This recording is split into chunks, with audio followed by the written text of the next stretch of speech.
ധരിച്ചിരിക്കുന്നത് ഒരു dark olive green കളറിലെ പ്യുർ വളരെ വളരെ സോഫ്റ്റ് ആയിട്ടുള്ള കോട്ടണിലുള്ള കുർത്തിയാണ്. ജയ്പൂർ കോട്ടൺ കുർത്തി. ഇത് ബേസ് കളർ ഒരു ഡാർക്ക് ഓലിവ് ഗ്രീൻ കളറാണ്. ഇതിനകത്ത് ബെയ്ജിൻ്റെയും അതേപോലെ ഒരു ഡാർക്ക് റെഡ് കളറിലെയും പൂക്കളാണ് നിറയെ ചെയ്തിരിക്കുന്നത്. ഇതിൻ്റെ നെക്ക് വി നെക്കാണ് കൊടുത്തിരിക്കുന്നത്. കൂടാതെ ഇതിൻ്റെ യോക്ക് പാർട്ടിൽ പാച്ച് വർക്കാണ് പ്രൊവൈഡ് ചെയ്തിരിക്കുന്നത്. ഇതൊരു കലംകാരി കോട്ടൺ കുർത്തിയാണ്.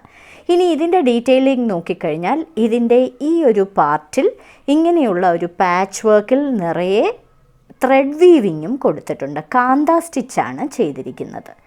ഫുൾ ഒരു സ്ക്വയർ പാറ്റേണിൽ ഇങ്ങനെ യു പാറ്റേണിലാണ് ഇങ്ങനെ കൊടുത്തിരിക്കുന്നത്.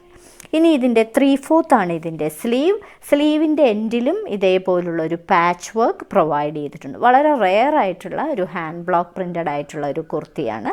ഇതിൻ്റെ ലെങ്ത് 44 ഇഞ്ചസ് ആണ്. 44 ഇഞ്ചസ് ആണ് ഇതിൻ്റെ ലെങ്തായിട്ട് കൊടുത്തിരിക്കുന്നത്. വളരെ സോഫ്റ്റ് കോട്ടൺ ആണ്. ഈ സമ്മർ സീസണ് പറ്റിയ ഒരു കുർത്തിയാണിത്. ഇത് 3 പീസ് കുർത്തിയാണ്. ഇതിൻ്റെ ദുപ്പട്ട വളരെ സോഫ്റ്റ് ആയിട്ടുള്ള ദുപ്പട്ടയാണ് പ്രൊവൈഡ് ചെയ്തിരിക്കുന്നത്. ഇതാണ് ഇതിന് പ്രൊവൈഡ് ചെയ്തിരിക്കുന്ന ദുപ്പട്ട. ദുപ്പട്ടയുടെ ഇരുവശങ്ങളിലും എൻഡിൽ മറ്റൊരു ഡിസൈനാണ് പ്രൊവൈഡ് ചെയ്തിരിക്കുന്നത്. ബേജ് കളറിൽ ചെറിയ പൂക്കൾ. ഇതിൻ്റെ ബോട്ടവും പ്യുർ കോട്ടൺ ബോട്ടമാണ് പ്രൊവൈഡ് ചെയ്തിരിക്കുന്നത്. പാരലൽ പാൻസ് ആണ് പ്രൊവൈഡ് ചെയ്തിരിക്കുന്നത്. ഇങ്ങനെയാണ് അതിൻ്റെ പ്യുർ കോട്ടൻ്റെ ബോട്ടം.